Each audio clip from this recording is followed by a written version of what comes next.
Bom dia a todos.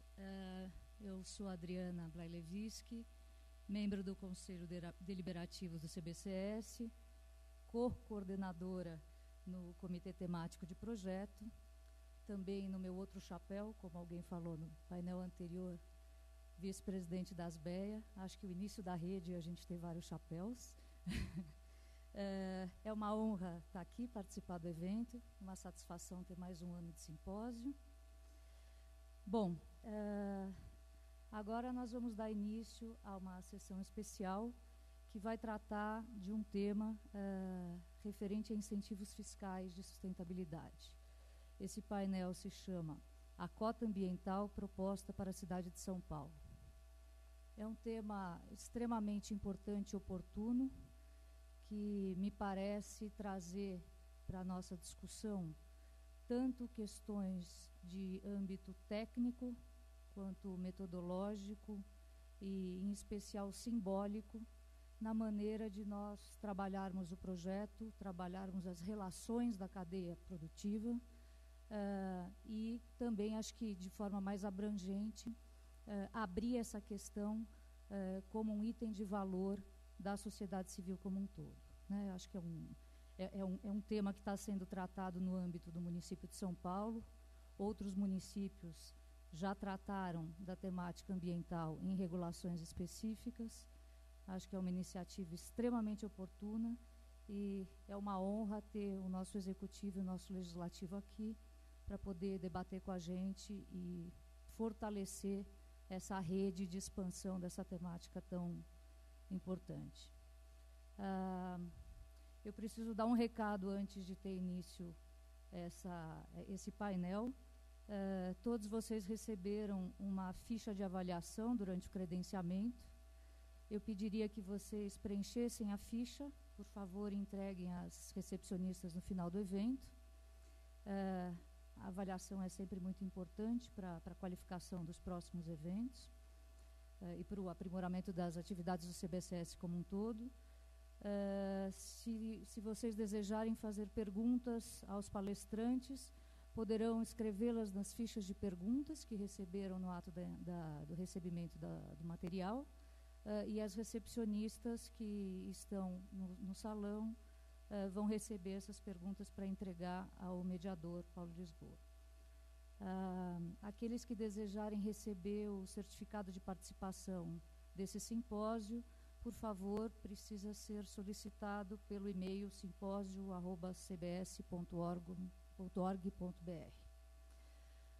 Então, agora iniciando o painel, para moderar esse debate, chamo ao palco o arquiteto Paulo Lisboa, conselheiro e coordenador do Comitê Temático de Projeto do CBCS, arquiteto com pós-graduação em negócios imobiliários, conselheiro e ex-vice-presidente da ASBEA, empresário e sócio titular da Paulo Lisboa Arquitetura.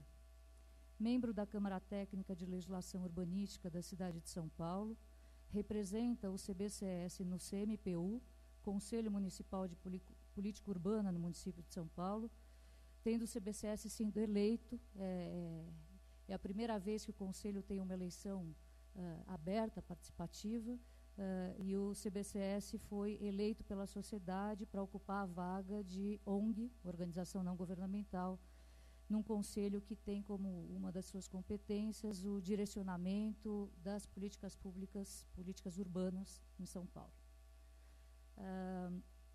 Para ministrar a palestra, temos a honra, a satisfação de contar com a presença do arquiteto Daniel Todman Montandon, cuja palestra é denominada A Proposta da Cota Ambiental no município de São Paulo.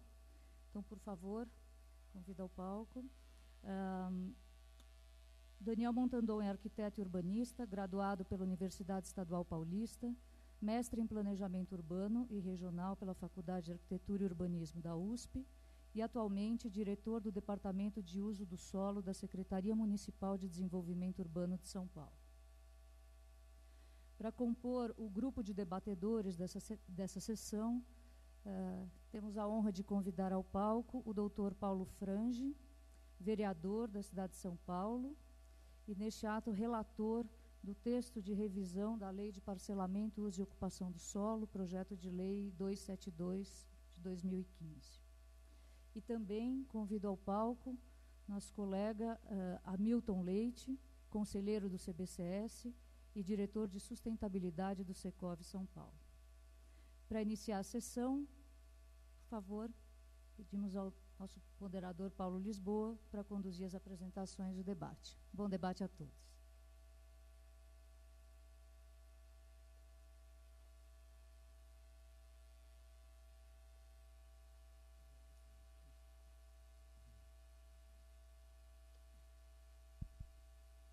Bom dia a todos e a todas. Eu vou pedir para o pessoal que está tomando conta aí da produção para passar uma série de imagens a respeito da cidade de São Paulo. São mapas e imagens que vão ficar rodando enquanto eu faço essa contextualização. Tá? E no final vou falar sobre como é que vai ser a dinâmica aqui da nossa conversa. Queria começar dizendo que várias cidades no Brasil estão passando a utilizar incentivos fiscais para tornar mais sustentáveis construções e empreendimentos. No Brasil temos notícia de iniciativas no Rio de Janeiro, Guarulhos, Salvador, Goiânia, Florianópolis, entre outras. É o que chamamos de IPTU verde, também é chamado de IPTU verde.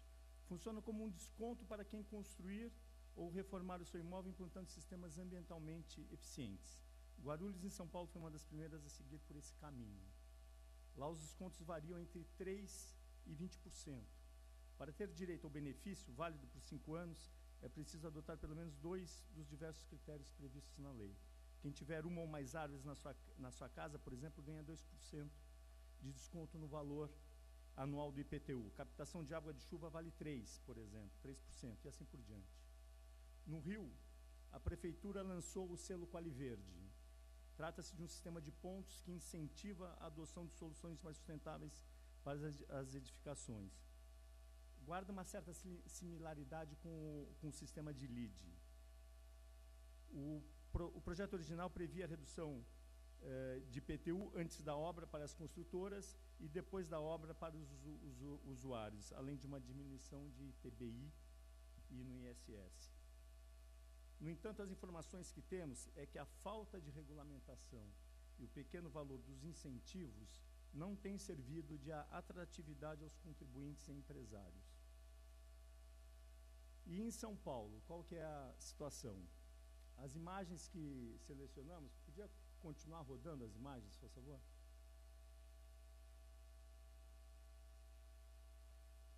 Está rodando, né? As imagens que selecionamos para contextualizar o nosso debate falam por si. Em São Paulo estamos vivendo um momento de grandes contrastes. De um lado, os desequilíbrios sociais, econômicos, territoriais e ambientais são evidentes, como com uma crise hídrica estabelecida, apagões de energia, alagamentos recorrentes e a permanente falta de recursos para a infraestrutura urbana. Um desenho de cenário extremamente apreensivo para o futuro da cidade. Mas, de outro lado, estamos vivendo um momento único na história da cidade. A revisão simultânea dos principais marcos regulatórios que determinam as formas de ocupação e produção do ambiente, construído, podendo assim resultar em melhoria e inovação de práticas urbanas.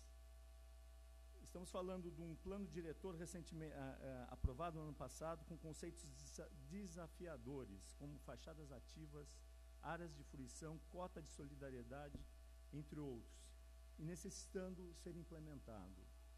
Temos uma proposta de um novo Código de Edificações em tramitação na Câmara, o PL 466, que, entre outras proposições de modernização e agilização dos licenciamentos, propõe o projeto simplificado e o aumento de responsabilidades dos profissionais arquitetos e engenheiros. Trata também de questões ambientais, como a obrigatoriedade da medição de água.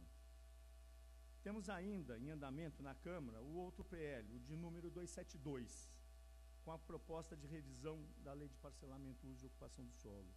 Projeto polêmico que vem suscitando debates apaixonados com relação à mobilidade, corredores, uso misto e preservação. Assim, nosso desafio é esta grande oportunidade de conseguir alinhar esses conteúdos que estão em discussão de maneira a qualificar o ambiente, o ambiente construído para nós paulistanos. E nesse sentido, a gestão do prefeito Haddad criou uma ferramenta concreta de fomento dessas ações, chamada cota ambiental. O CBCS reconheceu isto e vem procurando colaborar nessa discussão. Criamos um grupo de trabalho coordenado pelo Comitê de Projetos que está aprofundando o entendimento desse conceito. Já tivemos reunião com o grupo de técnicos municipais que desenvolveram os conceitos e pretendemos auxiliá-los na efetiva implementação dessa importante ferramenta de mitigação dessas ocorrências ambientais, de ajuda da mitigação. A nossa preocupação é com a sensibilização de todos os atores envolvidos nessa proposta. Nós não podemos correr o risco dessa lei não pegar. Assim, precisamos discutir conteúdos, ampliar o universo de envolvidos, simplificar procedimentos de aplicação e fiscalização e garantir a qualidade dos resultados. O Roberto citou no painel anterior a quantidade de certificações, né, que ocorrem no Brasil inteiro. Citou 1000 certificações no caso de LEED, 200, 300 no caso do Aqua. Anualmente são milhões de metros quadrados aprovados pela Prefeitura de São Paulo. São milhares de projetos licenciados. Nós estamos falando desse universo. Né? Quer dizer, é um universo que não vai ter o projeto completamente qualificado do ponto de vista ambiental, porque nós estamos falando novamente do tripé, né? A questão do social, econômico e ambiental, isso aí precisa estar em equilíbrio, mas a gente precisa ganhar, né, níveis de qualificação. Então, para entender como fazer isso, nós convidamos para apresentar o conceito da cota ambiental, conforme a Adriana já colocou, o Daniel Montandon. Em seguida, o relator, o vereador do PL, o médico, o Paulo Frange, vai apresentar como que isso está sendo encaminhado na Câmara Municipal, qual que está sendo a receptividade da questão da cota, do plano, da nova revisão da lei de zoneamento, e especificamente da questão da cota ambiental. Na sequência, o representante, o nosso conselheiro e representante do Secov, Hamilton de França Leite Júnior, vai falar a visão dos empreendedores, o que significa esse equilíbrio entre novos projetos e uma nova condição ambiental. E aí eu vou convidar, eu vou apresentar um caso específico das novas tipologias do plano diretor, com a aplicação da cota ambiental, para a gente ter uma ideia de como é que seria um empreendimento que estaria sendo aplicado à cota ambiental. Vamos fazer uma apresentação rápida e vamos fazer uma proposta com relação à cota elaborada pelo grupo, pelo Comitê de Projetos, com a contribuição dos outros comitês do CBCS, que vai ser apresentada pela nossa engenheira colaboradora Clarice Degani. Eu gostaria de convidá-la a compor a mesa também. Ele é a Clarice. Não está? Ah, está. Clarice, por favor. A Clarice vai apresentar a proposta. Então, vou pedir para iniciar a apresentação o Daniel Montandon. Por favor.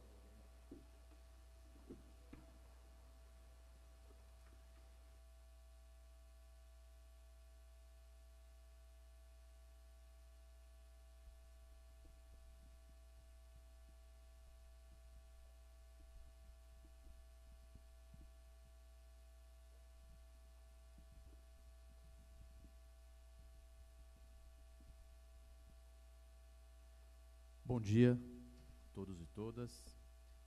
Saudar a mesa, primeiramente o Paulo Lisboa, pelo convite que foi feito a SMDU para estar aqui dialogando e trazendo o tema da cota ambiental.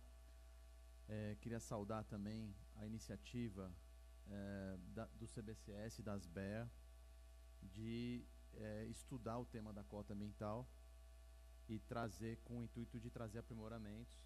A gente sabe que é um instrumento novo, ele tem uma aplicabilidade que afeta muito a cadeia produtiva da construção. Então é fundamental a gente entender como que essa regulação vai gerar impactos, vai gerar aceitação, enfim, de quem está projetando e promovendo a transformação da cidade.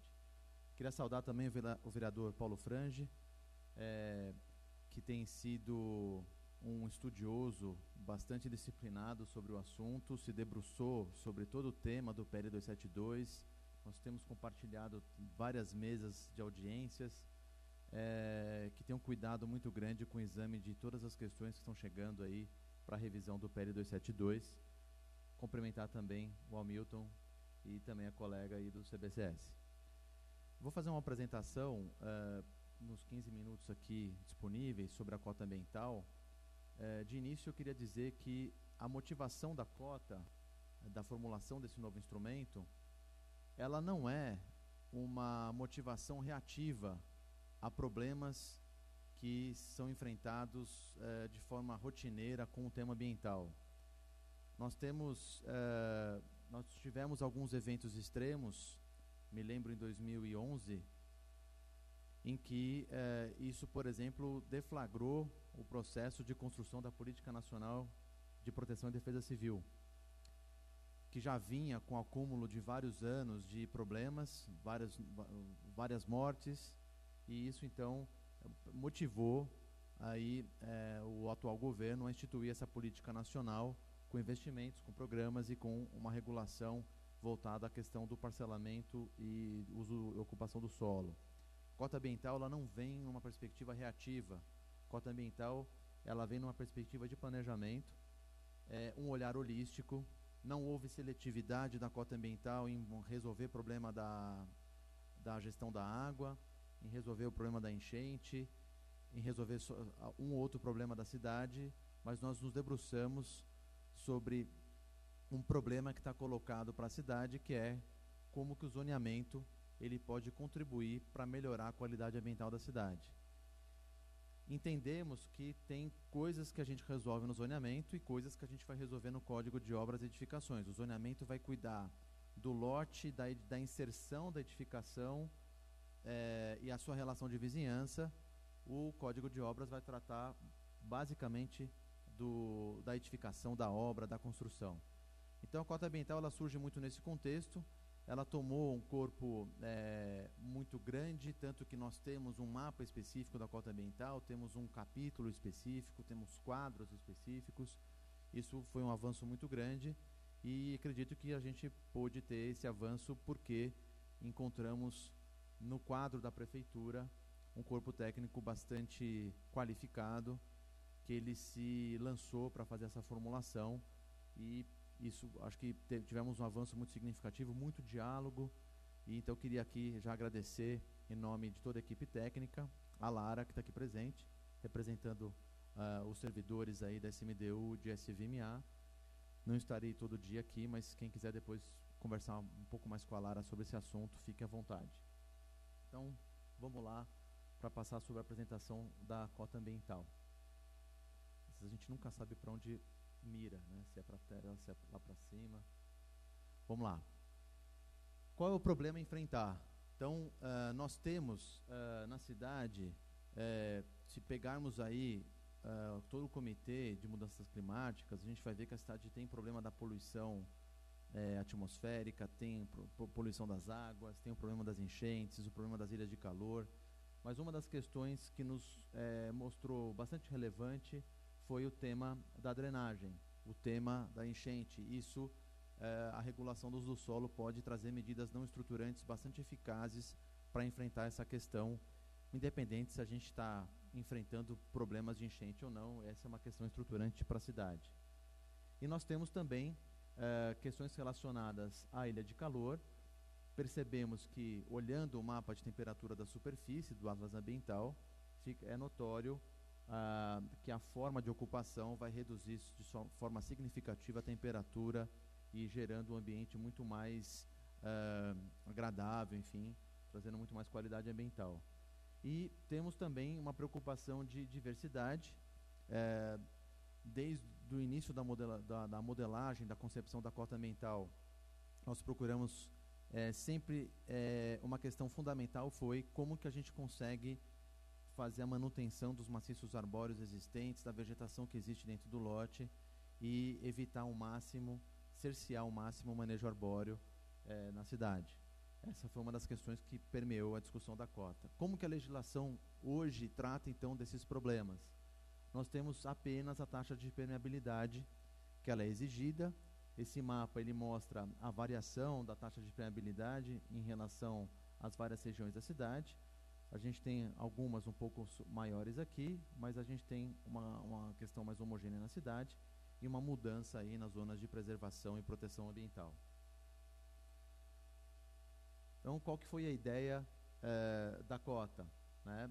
Como que a gente poderia, então, fazer com que na produção imobiliária, na transformação e produção do espaço urbano, nós tivéssemos exatamente onde tem mais construção, mais metro quadrado construído, a gente tivesse mais solução ambiental associada.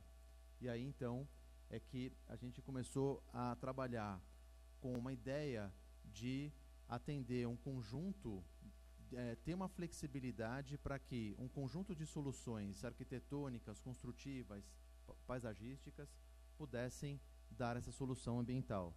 Então, basicamente, a cota ambiental ela funciona da seguinte lógica. Todos os lotes devem atender a taxa de permeabilidade. Nós estipulamos, mantivemos esse regramento que já existe hoje na lei vigente.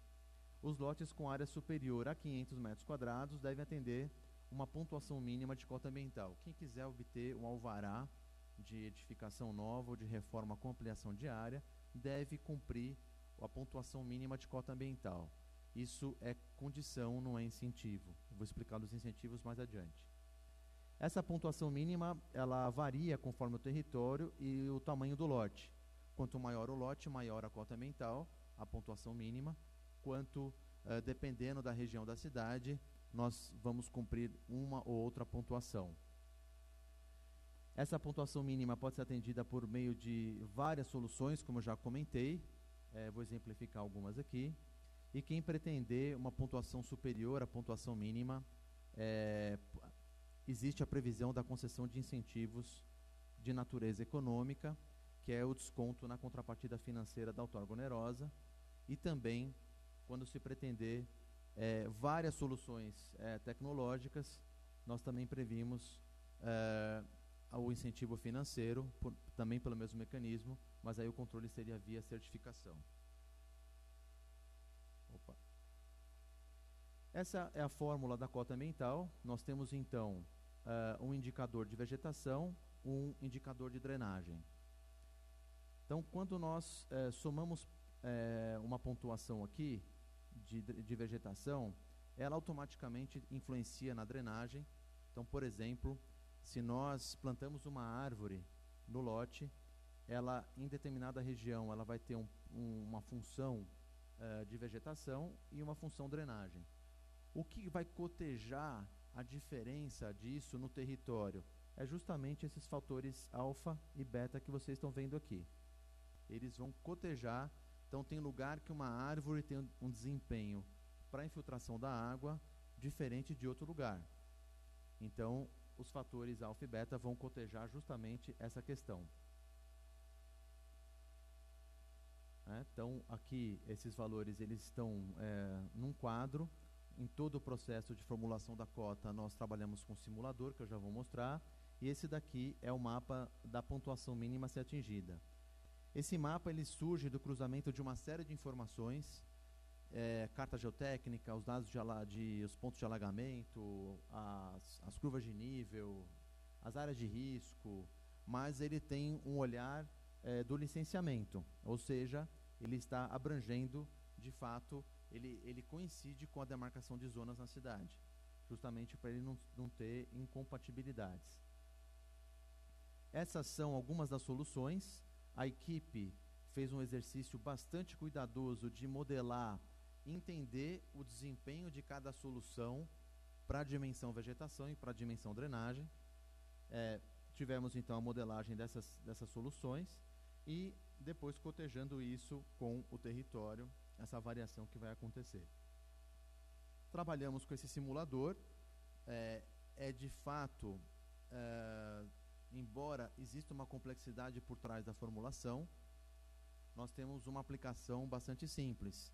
Basicamente, nós temos aqui um simulador, alimentamos aqui com dados de entrada, a área do lote, a área do terreno, o perímetro de qualificação ambiental, qual a taxa de permeabilidade. Ele já vai dar alguns dados automáticos, a pontuação mínima a ser atingida, e aí aqui vamos preenchendo as soluções de projeto e automaticamente vai saindo a pontuação que se obtém aqui. Então essa pontuação, às vezes a pontuação aqui que sai unitária é de 100, no total fica 80 ou fica 120, justamente por conta da incidência daqueles fatores que eu comentei anteriormente. Pegando um lote, então, da cidade, isso aqui é uma situação, vamos dizer assim, real. Hoje a lei exige, é um lote de 1.000 metros quadrados, nós temos aqui a exigência da taxa de permeabilidade. Hoje, cumprindo os requisitos da taxa de permeabilidade, esse empreendimento ele atingiria uma pontuação mínima de 0,15, tá?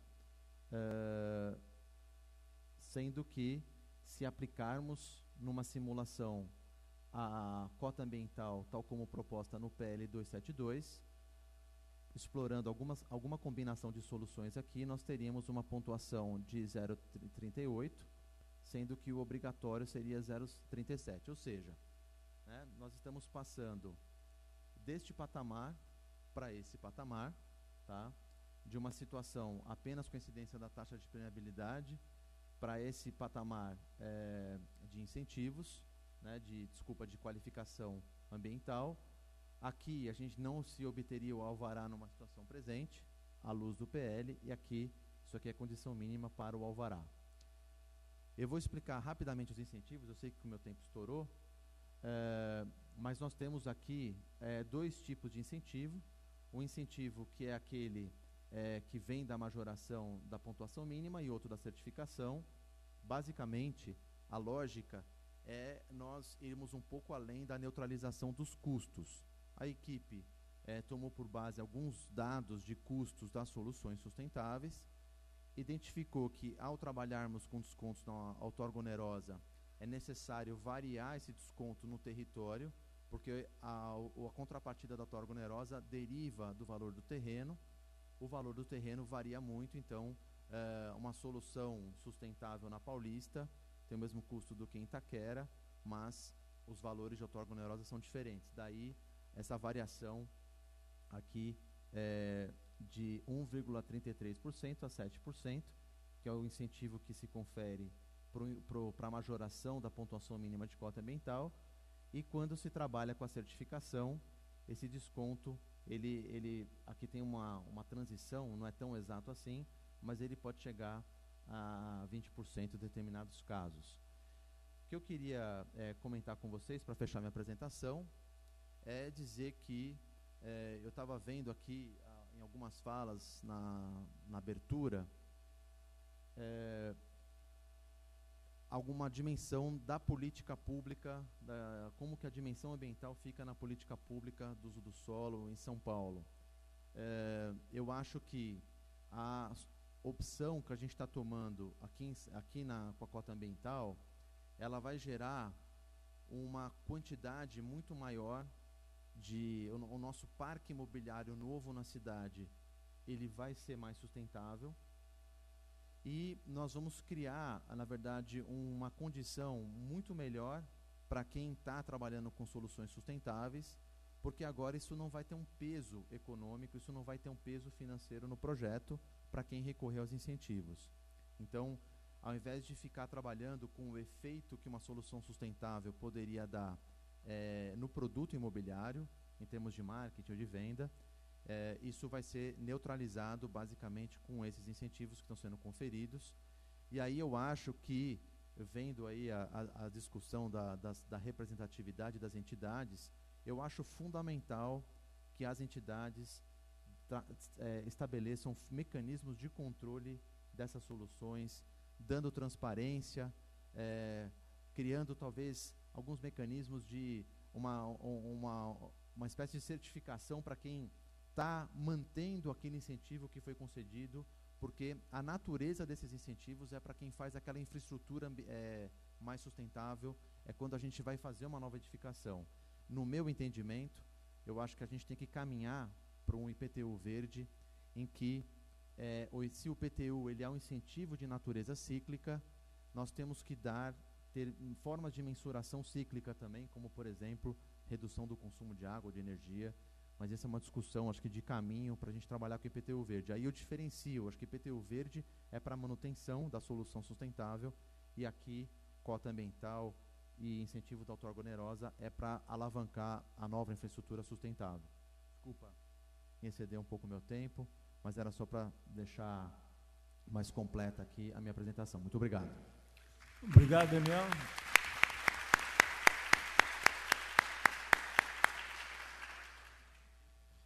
Vou pedir para o vereador Paulo Frangio, relator da matéria, iniciar a sua fala. Aqui, se quiser. Fica à vontade. 10 minutos. Bom dia. Quero saudar a mesa e, já de pronto, agradecer a oportunidade de estar aqui, não só na figura de relator da Lei do Zoneamento, mas também representando o trabalho da Câmara Municipal de São Paulo. A responsabilidade que nós temos é muito grande para tratar dos temas que envolvem a Lei do Zoneamento, em especial situações que surgiram no plano diretor e na Lei do Zoneamento, que são inovações. O que nós não podemos mais é continuar como estávamos. Ontem falamos aqui na audiência pública de Pinheiros, não dá mais para ver retratado na imprensa. São Paulo, de 2007 para 2013, teve 8.000 demolições de imóveis para que pudéssemos construir novos imóveis, dos quais 20% estão só aqui na região da subprefeitura de Pinheiros, e é o dobro da Lapa, de Santa Amaro e da região da Vila Mariana.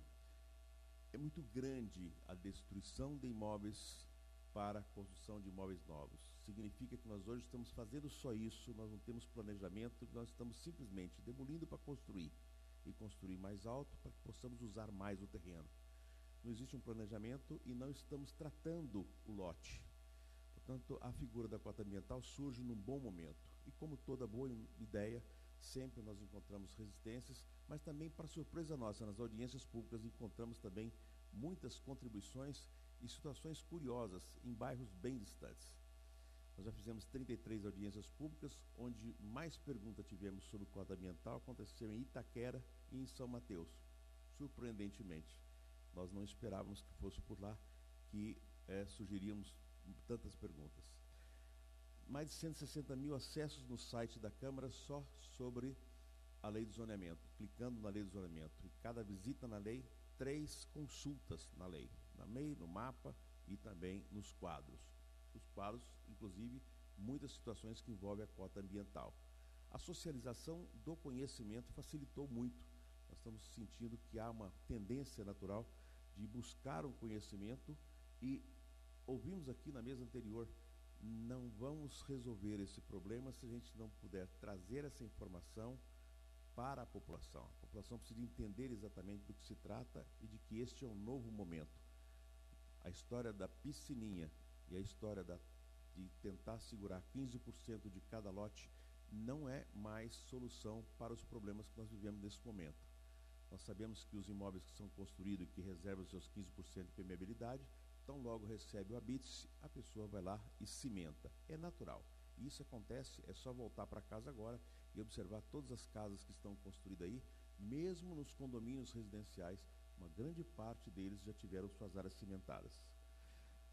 A cota ambiental vai trazer benefício? Não tenho dúvida. A dúvida é, quanto de benefício? E aí nós temos que dividir entre os otimistas e os pessimistas os números. O município trabalha com uma perspectiva de médio prazo, de que a gente possa ter um impacto em pelo menos 50% dos lotes que restam para serem edificados, ou aqueles que serão transformados por reformas. Outros já acham que não passa de 25%. O fato é que não pode continuar como está. Nós temos que tentar buscar. uma solução para isso, porque o mercado consome hoje 1 milhão de metros quadrados ao ano, numa série histórica de 10 anos, avaliada nos últimos 10 anos. É um número muito grande, a construção civil tem que buscar um novo caminho, e o caminho da sustentabilidade vai passar naturalmente pela discussão da cota ambiental. Um segundo momento é o incentivo de até 7%, e nós vamos encontrar isso nos lotes de até pouco mais de 500 metros quadrados. É um incentivo razoável, mas fica a situação depois de manter essa situação. É a mesma coisa do tombamento. Hoje nós permitimos a transferência do potencial construtivo para que o imóvel seja mantido por um período enquanto ele está recebendo incentivo. E a gente pergunta, depois que terminar o incentivo, como é que vai ser mantido esse imóvel que era tombado? E aí nós temos aqui a mesma situação. E a outra é aquele espaço que eu sempre fico acompanhando o Daniel nas suas discussões, entre 7% e 20%. Esse espaço ele é muito interessante, e nós aí podemos sim tratar esse assunto com muito cuidado. Certificação completa, buscar a certificação para que consigamos os 20%, ou até mesmo que tipo de certificação, em que nível de certificação. Vamos falar da LEED, por exemplo, selo Silver, Gold, Platino, na Aqua, qual delas? Em qual nível nós vamos estar certificando? Ou, se não certificado, o que pode ser agregado que não seja certificação entre os 7% e os 20%? Portanto, tem muito trabalho para fazer, e nós queremos aqui, mais uma vez, agradecer, como o Daniel fez no início, a contribuição que a sociedade tem trazido, a sociedade que é organizada e que participa desse processo da indústria da construção civil, de toda a cadeia produtiva. É muito importante este momento, porque nós temos a perspectiva de ter um primeiro relatório aprovado na Câmara em final de outubro e de votar esse projeto até o final deste ano. São Paulo não pode mais continuar sem planejamento nenhum do seu solo. A lei de 2004 esgotou completamente. E daqui para frente nós estamos trabalhando por uma São Paulo com menor qualidade de vida e simplesmente demolindo sobradinhos para construir prédios. E isso não traz benefício para a cidade, não traz qualificação do uso do solo, não melhora a condição que nós temos de ar para respirar. Eu sou cardiologista e morro de medo quando eu passo pela Avenida Sumaré, perto da minha casa, e vejo as pessoas correndo bem junto ao rush pela manhã, respirando muitas vezes com coronárias semi-ocluídas, onde faz uma diferença enorme, 1% na luz desse vaso, para que a pessoa não tenha risco de arritmia cardíaca com morte súbita. E já está comprovado que essas mudanças climáticas, com mudança da saturação, elementos particulados, traz sim complicações graves, principalmente em grandes metrópoles. Por fim, para encerrar, a cota ambiental, na visão do governo, na visão da Câmara, é um avanço. Na Câmara está envolvida nesse processo, mas não tem nada fechado completamente. Todas as ideias são bem-vindas e serão vistas uma a uma, individualmente. Obrigado. Obrigado, vereador.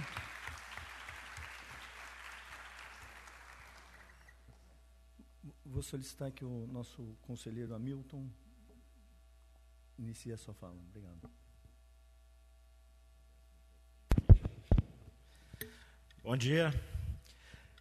Eu queria recuperar um ponto da fala do professor Joaquim, que foi embora já, que é o do tripé da sustentabilidade, e enfatizar um dos pés, que é o pé econômico, e enfatizar um pouco esse assunto, procurando trazer um pouco da visão do incorporador imobiliário, que é quem vai buscar esse incentivo da cota ambiental, né? Então, eu pediria para ir passando o slide, por favor. Então, de forma bem simples e objetiva, para que a cota ambiental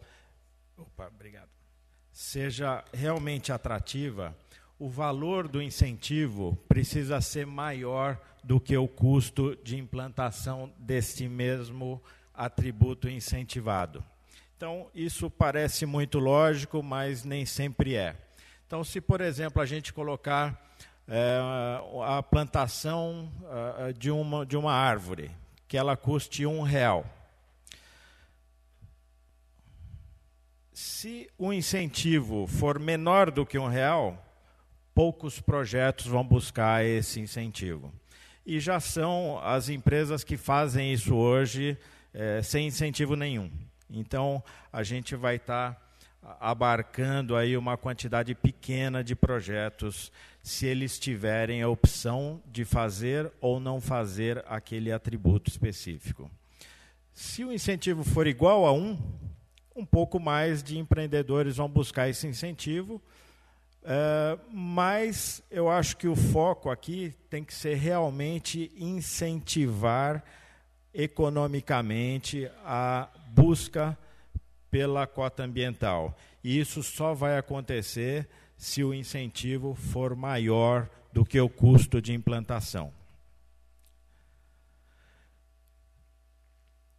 Tem uma outra questão que a gente precisa considerar e incluir nessa equação, que se o incentivo ou o atributo incentivado requerer utilização de superfície de terreno ou de cobertura, isso tem um peso a mais para o incorporador, porque ele vai ter que escolher entre plantar um jardim ou implantar um playground, por exemplo. O que para ele, incorporador, tem valor? Então, o incentivo não é simplesmente em relação ao custo da implantação, mas é da utilização daquela superfície que para ele é muito valiosa, né? Então, essa é uma pergunta que ele vai se deparar. Eu tenho um terreno, uma área disponível, e quanto eu estou sendo incentivado para incorporar atributos sustentáveis naquela superfície, naquela área. Então, nesses casos, além do incentivo em relação ao custo, precisa pensar no incentivo adicional que faça com que o incorporador opte pelos atributos sustentáveis e não por outros atributos comerciais naquele empreendimento.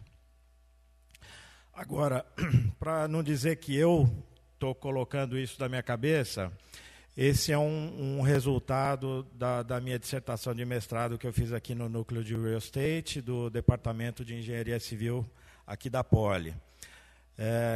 Então, vou dar um zoom aí. E essas respostas foram dadas por mais de 200 incorporadores com experiência em construções sustentáveis. Então, o que está na cabeça do incorporador? Custo, custo, custo. São os 3 primeiros colocados. E o que a gente está discutindo aqui, que é o incentivo para que o incorporador coloque atributos de sustentabilidade em seus projetos. E aqui eu preciso falar, Daniel e Paulo, que essa iniciativa da Prefeitura é excepcional, excelente, e a chance é que isso saia daqui de São Paulo para o Brasil inteiro. Então, é uma experiência magnífica que a gente está passando e que foi proposta pela Prefeitura. E o principal item, que é a dificuldade relatada pelos incorporadores para construir de forma sustentável, é o custo adicional da obra. 82% desses incorporadores responderam que essa é a principal dificuldade. Então, a gente tem que tratar isso com muito cuidado. E isso existe, esse custo adicional? Então, esses mesmos incorporadores que responderam à pesquisa disseram que o custo adicional de uma construção sustentável varia entre 1,6% e 8,6%, dependendo da região onde ele é implantado, do nível de certificação, se é residencial ou comercial. Mas ele está dentro dessa faixa aí em relação a uma obra convencional. E esse foi um estudo que nós fizemos lá no Secov para tentar identificar se esse valor incentivado para a certificação está adequado ou não. O valor que está presente no projeto de lei é entre R$ 40 e R$ 120 por metro quadrado de obra de área computável, perdão. Agora, se nós considerarmos um valor de obra médio de R$ 3.500 por metro quadrado de área computável, esses 40 e R$ 120 representam entre 1,1% e 3,4% em relação a esse custo médio. Desculpa.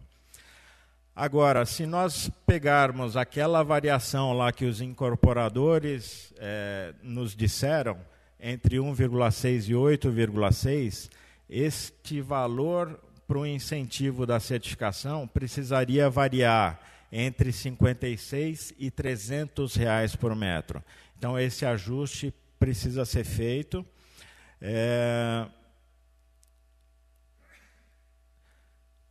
Porque é fundamental esse equilíbrio entre o custo de implantação e o valor incentivado. Se isso não existir, o mercado não vai adotar a cota ambiental, e é o que nós queremos, é que o maior número possível de projetos tenham a cota ambiental incorporada em seus projetos. Nós fizemos algumas simulações no simulador fornecido para a prefeitura e nós vimos que, em algumas vezes, esse incentivo estava muito menor do que o custo de implantação. Por outras vezes, a implantação de itens básicos como vegetação e permeabilidade estavam maiores do que o incentivo para a certificação. Então, esse equilíbrio precisa ser estudado e incorporado na metodologia por trás da cota ambiental. Agora, para finalizar, do ponto de vista do poder público, esses incentivos valem muito a pena. Porque quando você abre mão de uma receita, quando a prefeitura abre mão de uma receita, ela, por outro lado, está economizando com infraestrutura e custeio de esgoto, de energia, de transporte e principalmente de saúde pública, viu, doutor Paulo Frange? E esse é o resultado de uma pesquisa do Gregory Katz, que, aliás, já esteve aqui há uns 2 ou 3 anos atrás no simpósio do CBCS, que os incentivos, ou melhor, as economias com a construção sustentável são da ordem de $107 por metro quadrado, aproximadamente aí R$400 por metro quadrado. Então, aqueles R$300 ainda estariam muito abaixo desse valor que a prefeitura economizaria com o custeio de infraestrutura. Então, era isso que eu queria colocar em relação à questão econômica do ponto de vista dos empreendedores.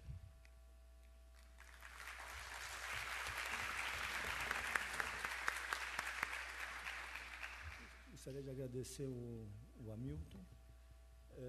Surgiu aqui uma questão que, em função do avanço da série de palestras, nós estamos contando aqui com a presença do professor Goldenberg, que é convidado ilustre para fazer a palestra magna.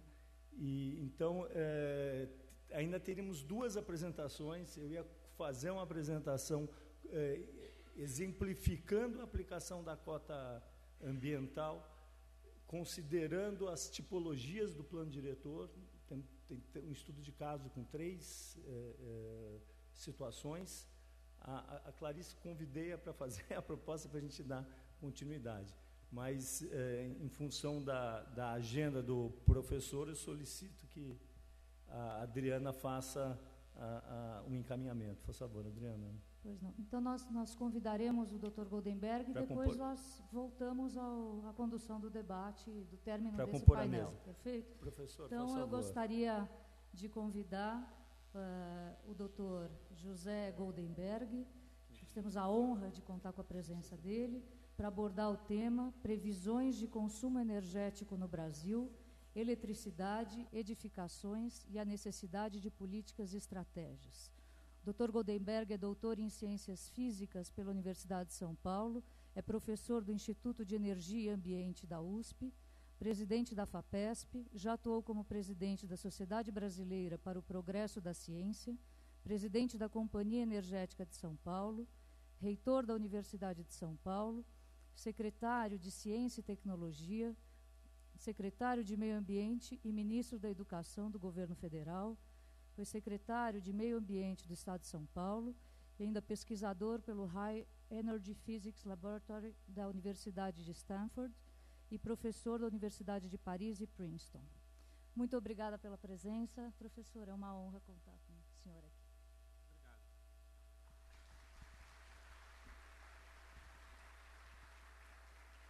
Olha, vocês me desculpem, viu, pela interrupção, mas se eu ficar aqui muito tempo, viu, as liberações da FAPESP para vocês vão demorar mais, viu? E o professor Varran havia me convidado para fazer uma exposição geral, em que eu não levarei mais do que 10 a 15 minutos, efetivamente, porque é uma visão global do problema energético, como eu o vejo, e que afeta, evidentemente, o setor de construções. E eu tenho escrito frequentemente sobre o assunto, provavelmente vários de vocês têm lido meus artigos, mas eu quero rapidamente explicar qual é o problema em que nós estamos agora. Então, vejam o seguinte, né?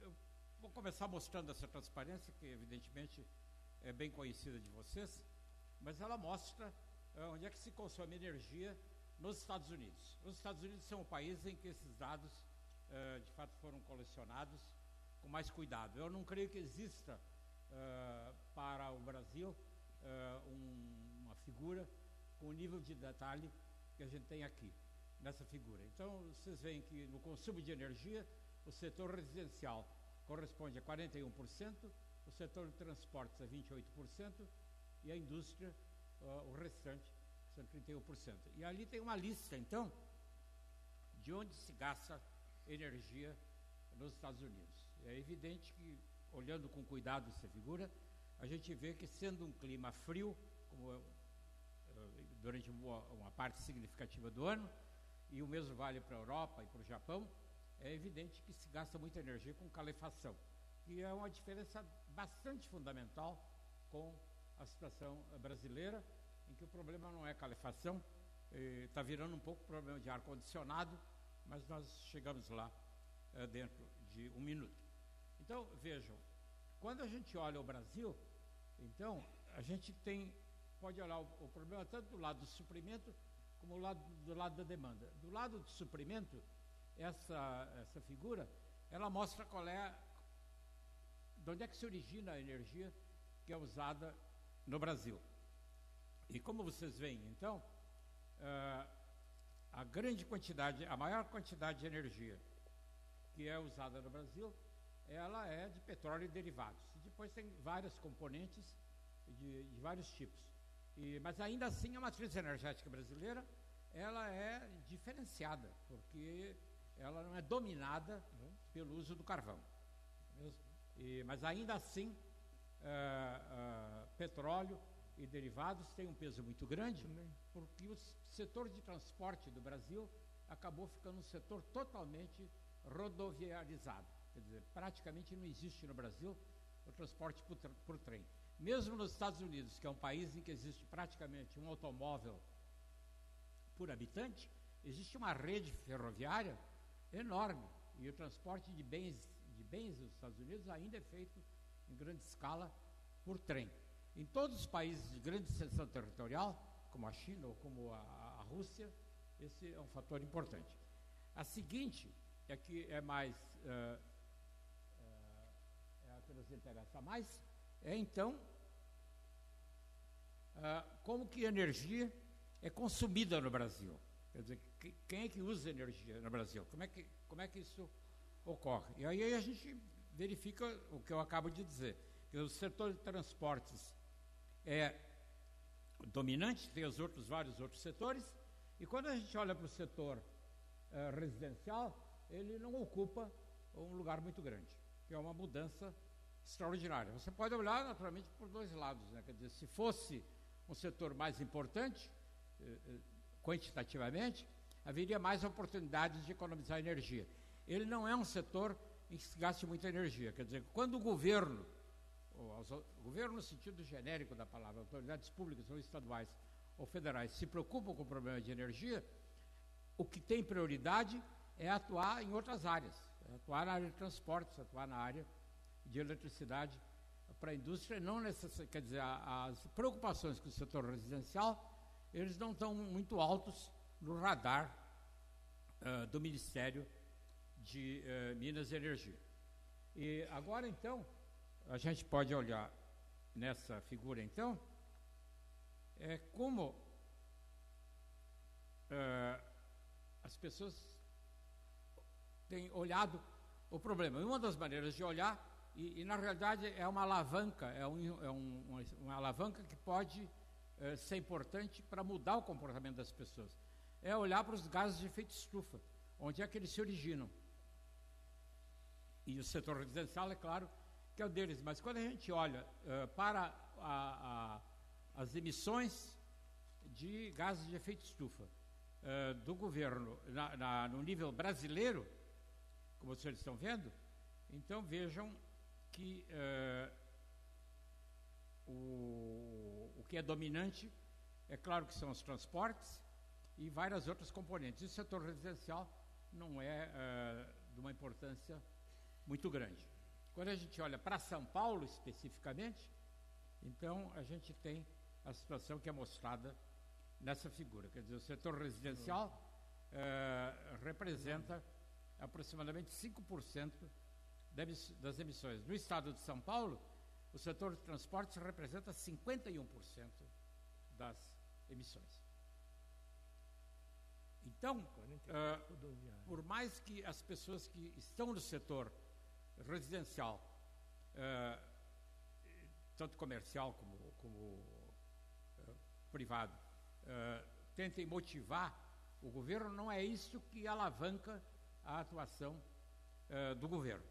E a situação agora é uma situação que acabou ficando extremamente séria, porque a matriz energética brasileira, e aqui que eu quero fazer considerações de caráter geral, que podem ser úteis para essa discussão, é que a matriz energética brasileira, ela tinha uma característica única, é que a eletricidade praticamente toda era produzida a partir de fontes renováveis de energia, que são as usinas hidroelétricas. As pessoas que têm cabelos brancos como eu sabem perfeitamente, né, que há 20 anos atrás o setor hidroelétrico brasileiro funcionava magnificamente e supria as necessidades brasileiras. Quer dizer, quando Itaipu entrou em funcionamento, mais as usinas da CESP aqui em São Paulo, energia elétrica era abundante e barata. Os senhores até lembrarão, numa época, se começava a se utilizar eletricidade para produzir calor, tá vendo? O que sempre horrorizou todos os meus colegas da universidade, né? Porque é usar a segunda lei da termodinâmica de cabeça para baixo, né? Quer dizer, mas é que a energia hidroelétrica era abundante e barata e renovável ainda por cima. Isso acabou. E o problema, então, que nós estamos enfrentando, e que vocês vão enfrentar, vocês que se preocupam com residências vão enfrentar, é que a matriz está se carbonizando. Por quê? Porque os rios, os grandes rios, as grandes fontes de energia hidrelétrica que eram disponíveis no sudeste do país, foram utilizados em sua grande maioria. E o que restou, então, é uma expansão do sistema para o norte. Norte significa não unicamente, mas também Amazônia. E a construção de usinas hidrelétricas na Amazônia é problemática por várias razões, porque o relevo dessas regiões é muito plano. E, portanto, construir reservatórios se torna um problema, porque os reservatórios precisam ser grandes. Acontece que energia hidroelétrica sem reservatórios é igual à energia fotovoltaica. Tem de dia e não tem de noite. Quer dizer, se cria um problema de reservatórios que é fundamental, que é o que ocorreu em 2001 e está ocorrendo agora. Quer dizer, as usinas hidroelétricas que foram construídas nos últimos anos não têm reservatório, praticamente. Elas são construídas, como se diz, a fio d'água, quer dizer, é a corrente que a gente utiliza a água que vem pelo rio, não há reservatório. Portanto, se há um período de seca, e períodos de seca acontecem, não é mesmo? Aconteceu em 2001 e aconteceu agora, não é mesmo? A gente corre seriamente o risco de ficar sem eletricidade. O consumo de eletricidade no Brasil cresce com crise ou sem crise, aconteça o que acontecer, ele cresce entre 3% a 4% ao ano. É um milagre, o que significa que simplesmente tem partes importantes da população que não são servidas que vão entrando no mercado. Né? Porque o fato da indústria estar atravessando uma crise não reduziu o consumo de eletricidade. Então vejam o que aconteceu. Em 2001, houve um período de crise hídrica e que o governo enfrentou através do que se chama de um racionamento, que não foi realmente de um racionamento, mas foi um comportamento como nós estamos enfrentando agora com água aqui em São Paulo. É convencer as pessoas a consumir menos água. Os senhores sabem, do ponto de vista puramente analítico, não é mesmo? O sucesso que a Sabesp teve em administrar o problema de água em São Paulo é extraordinário, porque o consumo de água por habitante caiu 27% no último ano, que é extraordinário. Isso foi conseguido como? Baixando a pressão na tubulação e convencendo as pessoas, os condomínios, as donas de casa, a efetivamente racionalizar o uso de energia. O governo federal, em 2001, fez isso com eletricidade, o que foi uma coisa excelente, foi utilizada politicamente contra o governo, mas isso faz parte, mas teve um efeito importante, porque com isso entrou, por exemplo, a substituição de lâmpadas incandescentes por lâmpadas fluorescentes e fluorescentes compactas. Quer dizer, com períodos de economia, os hábitos ficam. Quando volta a ter água abundante, quando ter energia abundante, os hábitos melhoraram e ficam, e efetivamente a gente tem um sistema mais eficiente. Em 2001, isso é o que aconteceu. O que é descrito em 2001 é descrito como um desastre, porque houve um racionamento. Eu não acho que isso tenha sido nenhuma desgraça, pelo contrário, ensinou a população a ser mais consciente sobre o uso de eletricidade. Muito bem, passados 12 anos, de novo, por erros de planejamento, por não terem sido feitos reservatórios nas usinas hidrelétricas adequados, nós temos outra crise de eletricidade, que é o que está ocorrendo. Nós só não estamos no escuro, e anotem bem, nós só não estamos no escuro porque as usinas que produzem eletricidade usando gás, carvão e derivados de petróleo foram acionadas. Cerca de 25% da eletricidade usada no Brasil até um mês atrás não provinha mais de usinas hidrelétricas, provinha de carvão, derivados de petróleo e de gás natural. Todos eles mais ou menos poluentes. Tanto que as emissões de carbono do Brasil subiram consideravelmente nos últimos meses. Bom, essa situação é uma situação que vai ter que acabar sendo resolvida, porque se não houver eletricidade, se há um setor que sofre diretamente, é o setor residencial, e que efetivamente provoca os maiores problemas com a população.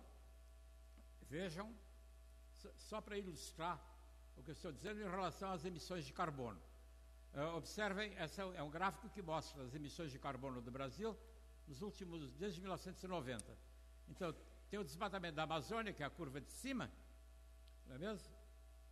Que é essa curva aqui, que tem altos e baixos, mas caiu consideravelmente nos últimos anos, afortunadamente. Quer dizer, é um grande sucesso que nós presenciamos aqui no Brasil, no que se refere à preservação ambiental.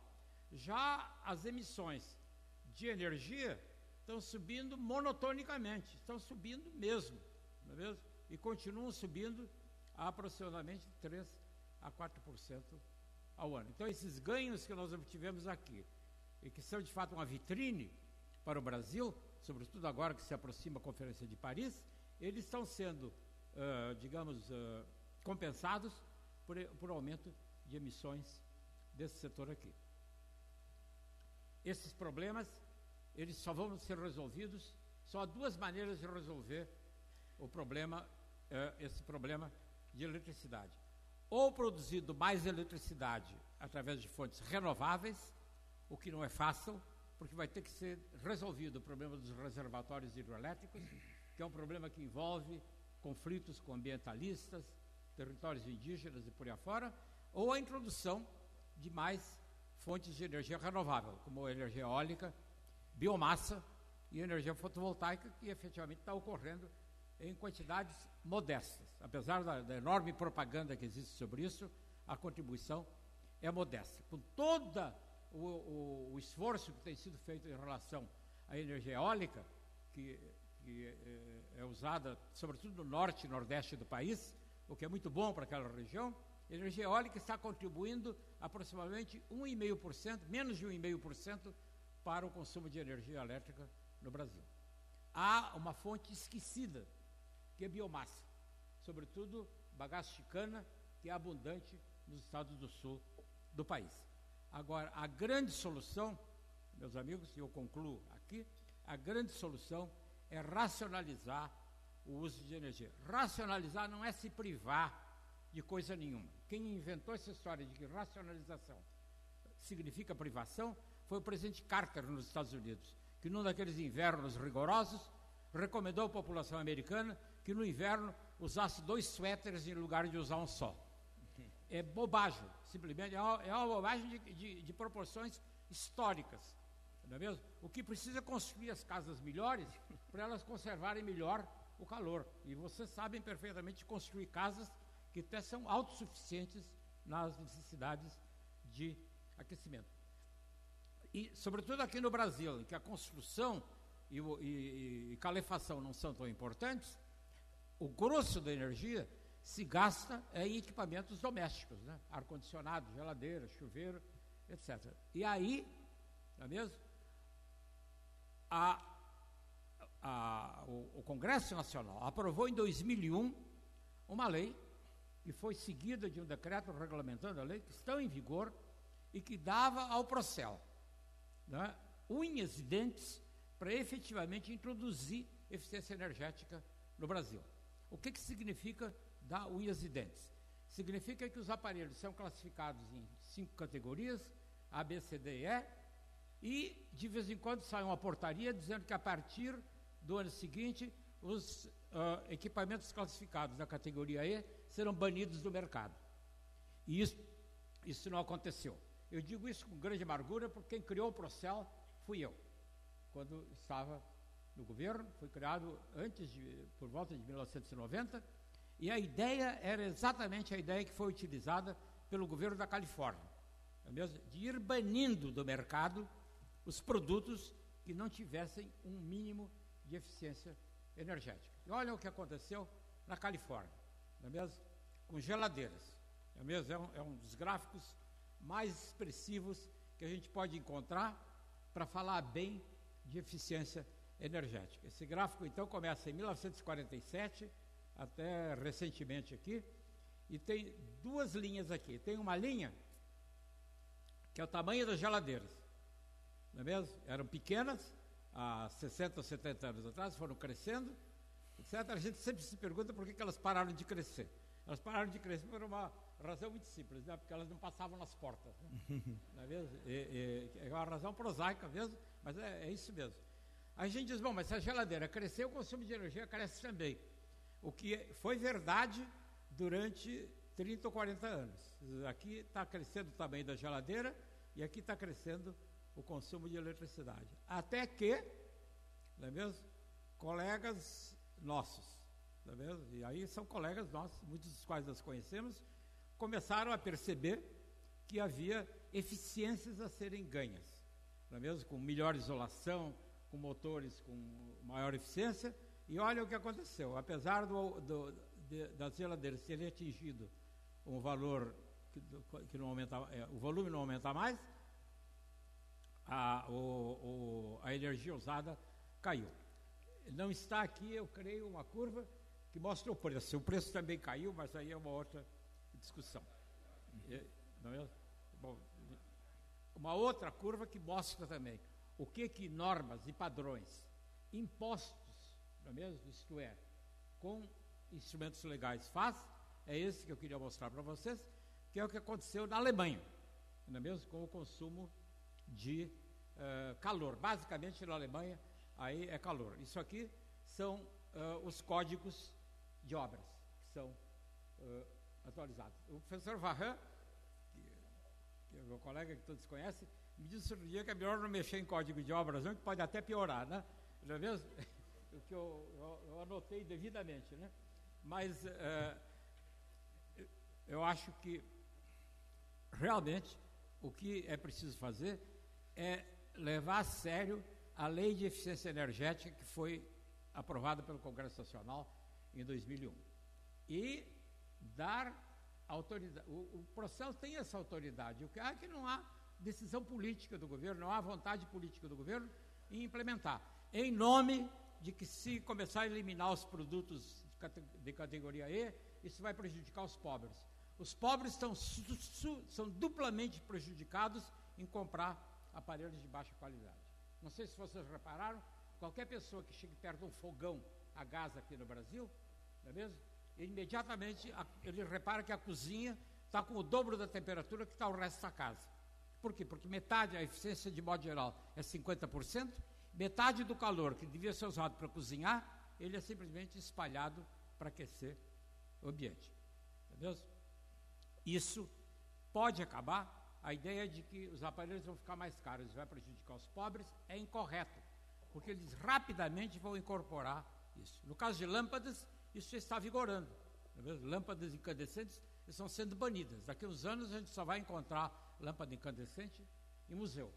E basta qualquer um de nós ir a um aeroporto ou a um hospital, que funcionam 24 horas por dia, para verificar que todo mundo usa lâmpada fluorescente compacta. Né? É um milagre, não é mesmo? Quer dizer, nós não somos atrasados. As pessoas com algum discernimento aqui no Brasil perceberam que ter lâmpadas incandescentes num aeroporto ou num hospital é, de fato, totalmente antieconômico. É só em trocar as lâmpadas. Eu me lembro de um número que uma ocasião ali, no aeroporto de Kennedy, em Nova York. Há algum tempo atrás, agora está maior, havia 10 mil lâmpadas para iluminar o aeroporto. E uma parte significativa da manutenção do aeroporto era contratar um exército de pessoas que tinha que ficar andando pelo aeroporto a trocar lâmpadas. Porque dessas 10 mil lâmpadas, 100 pelo menos, ou algumas centenas, queimavam todos os dias.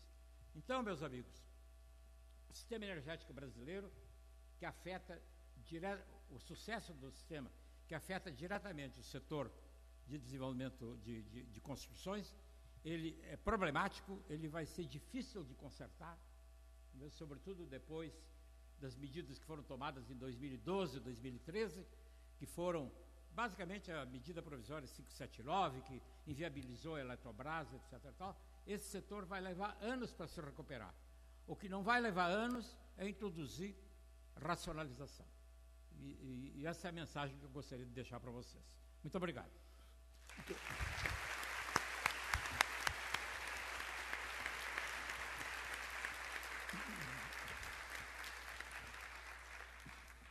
Professor, muito obrigado pelas informações. E eu sei que o senhor está com compromisso para a FAPESP, não se esqueça da gente aqui, né?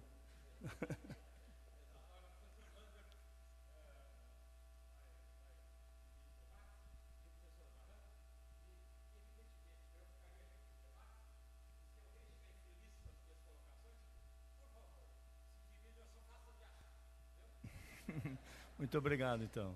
Professor, nesse sentido...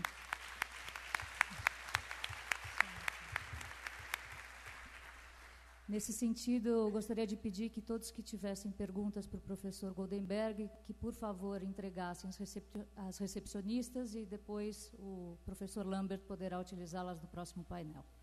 Então, agora teremos uns 2 minutinhos, 3 minutinhos de apresentação da Clarice, um debate um pouco encurtado, mas vamos finalizar. Adriana, são 3 minutos meus e 3 na Clarice, são minutos.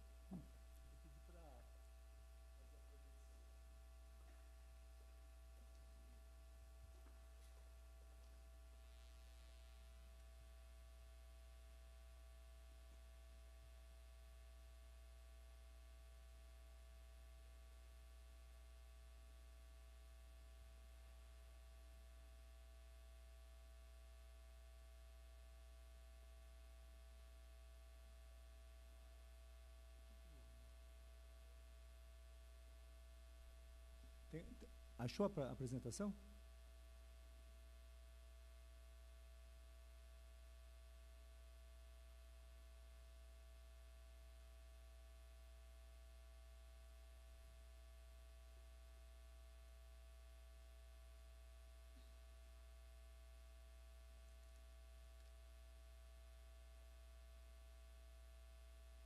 Já está aparecendo aí? Mas aí o pessoal não vai.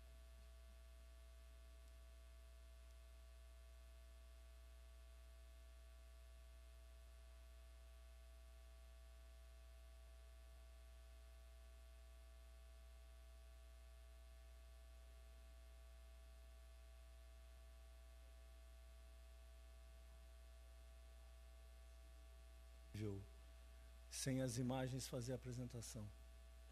Demora quanto tempo isso? 5 minutos? Ah.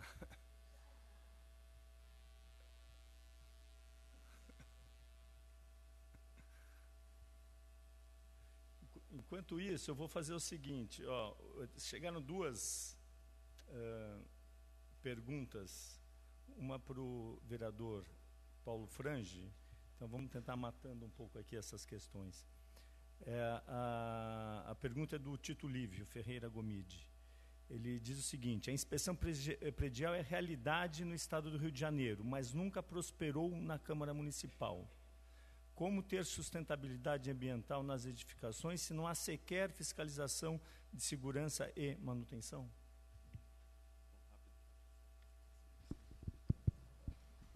Rapidamente, esse assunto veio à Câmara, nós levamos o assunto ao presidente da Câmara, vereador Donato, já foi tratado uma vez na Câmara, não caminhou, e o assunto com certeza virá ainda nesse período. A questão de fiscalização e de acompanhamento dessas edificações, com certeza, deve fazer parte da discussão ainda desse semestre.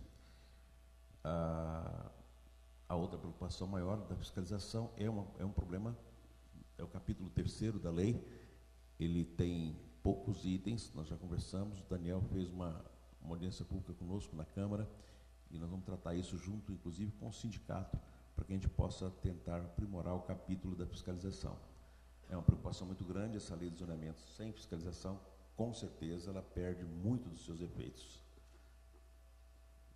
Obrigado, vereador. Bom, vamos passar rapidamente.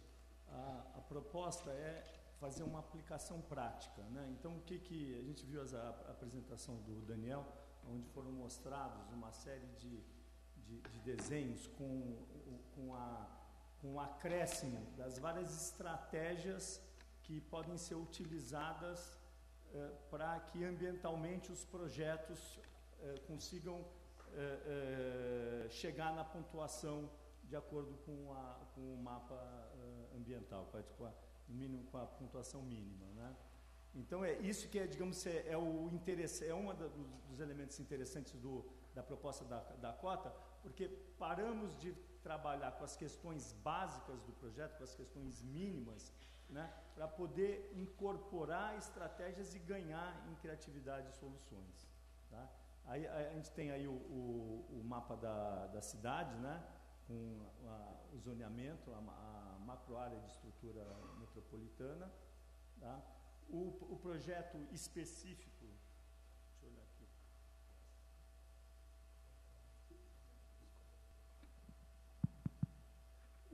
O projeto específico está no Mazeu, tá, uma macroárea de qualificação de urbanização, é um lote de 4.276 metros.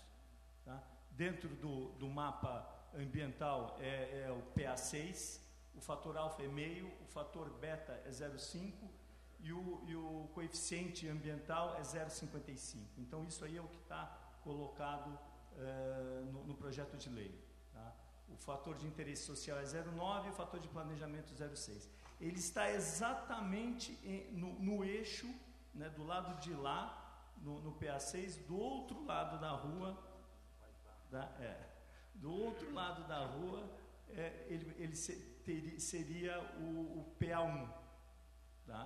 Então, isso aí também é uma questão para a gente pensar o que significa um empreendimento que, de um lado, tem que obedecer uma série de condições, e do outro lado da rua obedece outras condições. Tá? Então aí está a posição do projeto, o projeto da forma como ele está sendo elaborado, né, um projeto residencial, utilizando de fachada ativa, né, deixa eu voltar aqui. Utilizando de área de fruição de um lado e do outro, fachada ativa, alargamento de calçado. Então estamos incorporando uma série de elementos propostos pela tipologia do plano diretor. Então, na situação atual, sem incorporar, a forma como o projeto atende o plano diretor atual, ele tem essa condição, tá? Então ele está sendo proposto indivíduos arbóreos de porte médio, área jardinada sob solo natural, indivíduo arbóreo de porte pequeno e médio, e área jardinada na frente. Laje, pavimento poroso, tá? Na situação original, o que é a mínimo obrigatório é 0,55. O que aconteceu com o projeto? Ele atendeu 0,49, ele não passou, tá? Então, quais são as estratégias que nós teremos que fazer para incorporar? Não tinha desconto de outorga, né? O valor da outorga não podia ser abatido, seria zero. Na situação necessária para atender a cota, foi incorporada mais uma laje, né, nesse local aqui, né, além do existente, um jardim vertical na parte frontal. E aí, através da adição desses elementos, ele passou do 0,55, ele passou a atingir a pontuação de 0,63. Então, com esse investimento, passou a ser aprovável de acordo com a cota ambiental, né? Aí, nessa situação, também tem desconto nenhum de outorga, porque na métrica das planilhas dos simuladores, para você adquirir o desconto, você tem que ultrapassar determinados índices. É difícil, inclusive, da gente, de certa forma, entender o momento de passar para o lado de lá, né? Então fizemos uma outra simulação, e aí foi incorporado, além do que já estava proposto, mais uma situação de área jardinada sobre laje com espessura maior de 40, e aumentamos muito ali a área de retenção de águas pluviais. Obrigado. Tá? Então, nessa situação, era 55, passou a ser 1,22, tá? E nesse momento, para aquele investimento, teve um desconto de outorga de R$205 mil. Então, isso aí foi uma avaliação que... Aí a questão qual é? Nós não avançamos aí no desenvolvimento, mas seria fazer um orçamento dos valores empregados para você poder atingir essa situação incentivada e se ela corresponde ao valor de incentivo. Então, a definição acertar essa métrica que eu acho que é a grande discussão que a gente tem pela frente, e esse ajuste, essa sintonia fina, uma coisa que a gente tem colocado para a Secretaria, num primeiro momento, ele deveria ter um aspecto de incentivo real, grande, para fazer com que o mercado inteiro se movimentasse nessa direção. E ao longo do tempo, isso aí poderia, através de algum instrumento na legislação, poderia sendo aferido de tempos em tempos. Eu acho que aí a gente tem uma questão completa. Então esse foi o valor. Aí as três situações, né, 0,49, 0,63 e 1,22, cada um dos casos e as estratégias utilizadas, né? Foram feitos mais 3 situações de projeto, né, em localizações diferentes. O primeiro é aquele lá que eu estava mostrando aqui. O segundo é numa área central, um edifício corporativo, ficou longe de atender. Você vê que numa área central, a diferença entre o que o projeto conseguiu e o mínimo atingido é alta, então essa diferenciação vai significar um investimento grande, para você entender isso, né? E aqui numa terceira, também no edifício residencial, um PA4, então você tem PA1, PA6 e aqui no PA4. Aqui, nesse local, um edifício residencial atingiu facilmente o coeficiente ambiental. Então, essas métricas aí é uma das questões que a gente entende aí que precisaria ser ilustrada e trabalhada com uma série de exemplos para a gente conseguir chegar num equilíbrio a respeito disso. O que eu tinha para apresentar era isso. A Clarice vai fazer uma proposta agora que resultou dessa nossa avaliação que o comitê elaborou e através da proposição dela vocês vão entender o que a gente está querendo propor.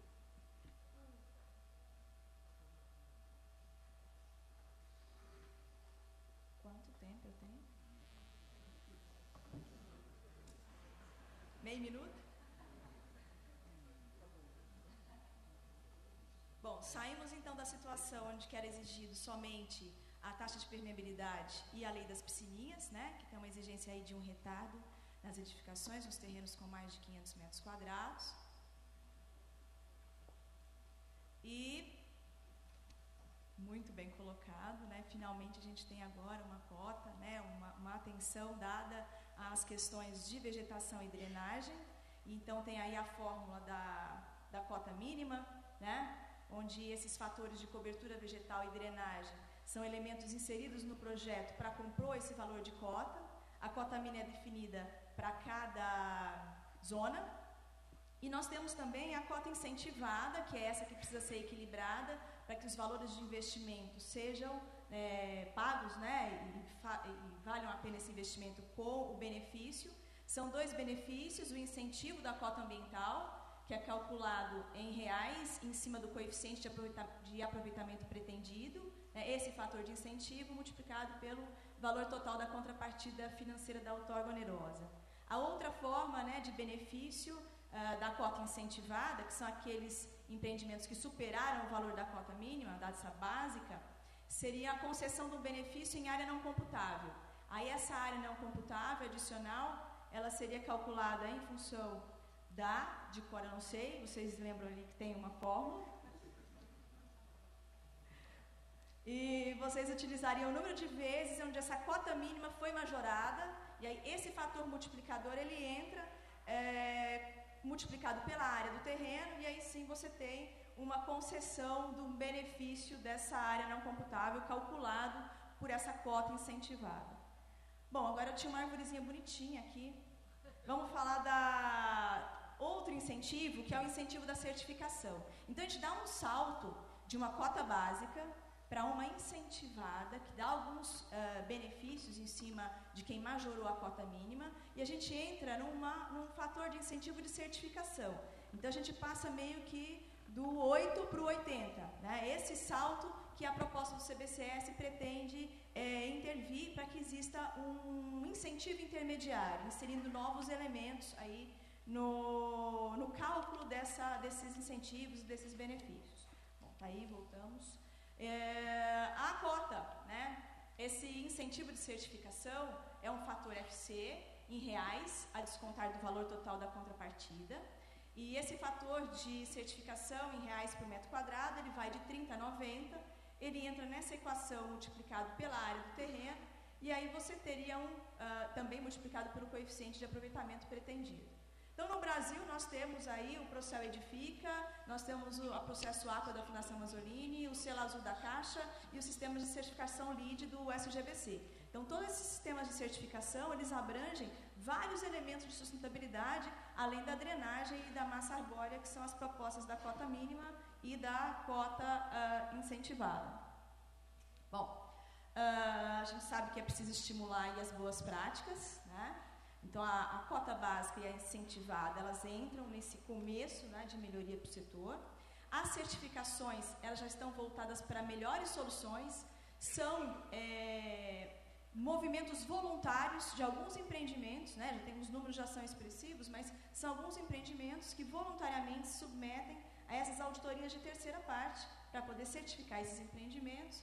Só que a gente tem que ter, entre a cota mínima e a obtenção da certificação ambiental, que valorizar e estimular a introdução gradual aí de outras práticas de sustentabilidade também relevantes e capazes de aperfeiçoar o desempenho das edificações.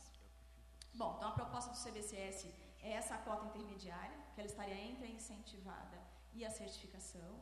A gente criaria um fator S, né, um incentivo de qualificação socioambiental, que seria um fator qualificante.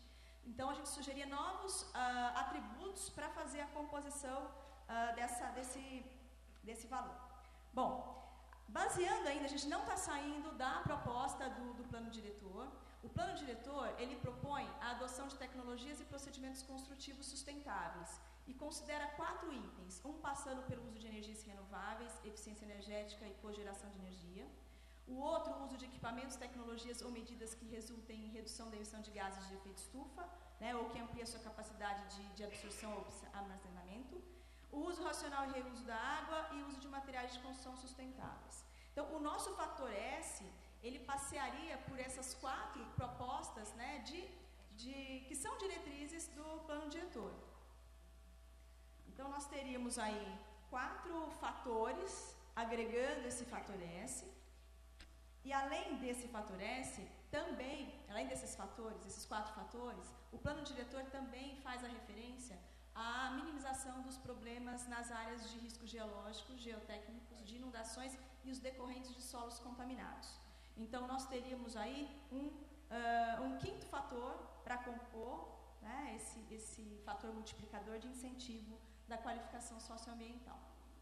Bom, então a proposta do CBCS, nós começamos já a entender quais seriam elementos que poderiam ser agregados no projeto para compor esse valor. E nós faríamos, né, uma identificação para cada um desses indicadores de fatores parciais, num modelo em Excel semelhante ao simulador, né, proposto pela Câmara. E aí, da mesma maneira, nós teríamos aí uma equação onde esse fator de qualificação socioambiental seria multiplicado à área do terreno, e nós teríamos esse coeficiente de aproveitamento pretendido, ou uma área não computável adicional, então seria decidir qual incentivo seria adotado.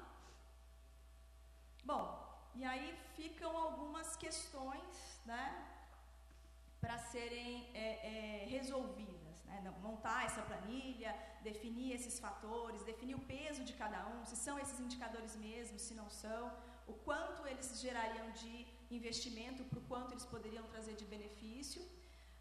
É preciso ter um dinamismo na atualização desses atributos, porque temos evoluções tecnológicas e a gente não pode parar naqueles indicadores, então tem que ter uma plataforma de atualização.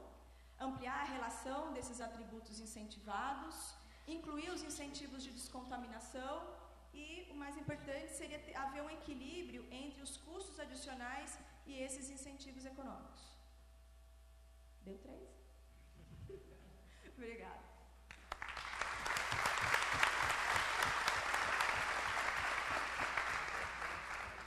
Bom, obrigado, Clarice. Quem quiser fazer algum comentário, por favor, de fazer a pergunta por escrito. Vamos fazer pelo adiantado da hora aqui, meio um pinga-fogo rápido. Eu ia começar, antes do Daniel se manifestar, eu sei que ele vai querer comentar a questão dessa proposta que estamos chamando de qualificante, né? Que seria uma terceira opção em que, além da drenagem e da vegetação, estariam inseridos outras questões que são fundamentais, né? Que é a questão da água, energia, resíduo e contaminação, né? Esqueci de uma. Eu ia pedir para o vereador, que conforme ia passando aqui os slides, o vereador fazia uns comentários e eu vi que ele gostou muito da nossa proposta. Então, gostaria que ele se manifestasse a respeito de que forma que ele vê que poderia ser introduzido um degrau intermediário nesse processo. Bom, E só voltando um minuto, aquele assunto que foi colocado pelo Hamilton, de uma economia de $107 do governo com relação à mitigação dos impactos que não são tratados ao longo do tempo, bate muito com o que nós temos aqui. Em 2013, São Paulo gastou 269 milhões só para tratar a drenagem e tinha 1,6 bilhão do PAC, que não veio mais para os próximos 3 anos. É um custo elevado. O meu comentário, Clarice, na minha fala, foi entre 7% e os 20%, é que a gente tinha essa visão de poder tentar tratar alguma situação que muitas vezes não se consegue fazer a certificação. Nem todas as empresas, muitas vezes, buscam e têm facilidade para tratar desse assunto. O que a gente gostaria de tratar nesse projeto, a gente tem conversado um pouco com o Daniel, é tentar encontrar alguma outra situação que possa agregar o sentido de incentivo ou de qualificar o processo, mas sempre não perdendo o foco da cota ambiental, para que a gente não comece a agregar algumas situações que, na verdade, não tem. Num primeiro momento, surgiu a situação do, vamos, então, para quem vai descontaminar o solo para tratar, vamos incentivar? Num primeiro momento, eu defendi essa ideia. Em seguida, eu me recordei de que, na verdade, é uma obrigação de tratar o solo quem vai construir. E quem descontamina o solo e faz remediação do solo na cidade de São Paulo é só a construção civil. Só. Nem os proprietários fazem. Na verdade, só depois que vende é que a construção civil faz. Então, encontrar uma situação que possa tratar não só por solo contaminado, mas por solo que tem no entorno do próprio empreendimento, que era, muitas vezes, área verde, que é a remediação desse solo, que é a recuperação desse solo que era verde, eu vejo isso como uma forma de incentivo. Eu gostei muito do que foi apresentado, é uma ideia bastante interessante e já passou por essas discussões, não com tanta clareza, a possibilidade de a gente estar entre uma ponta e outra, buscando agregar esses incentivos. Obrigado, vereador. O Daniel queria fazer comentário, eu vi que ele, principalmente essa questão da remediação do solo, ele fez um comentário aqui, quando a Clarice estava apresentando. Não, acho que... Pode, por favor.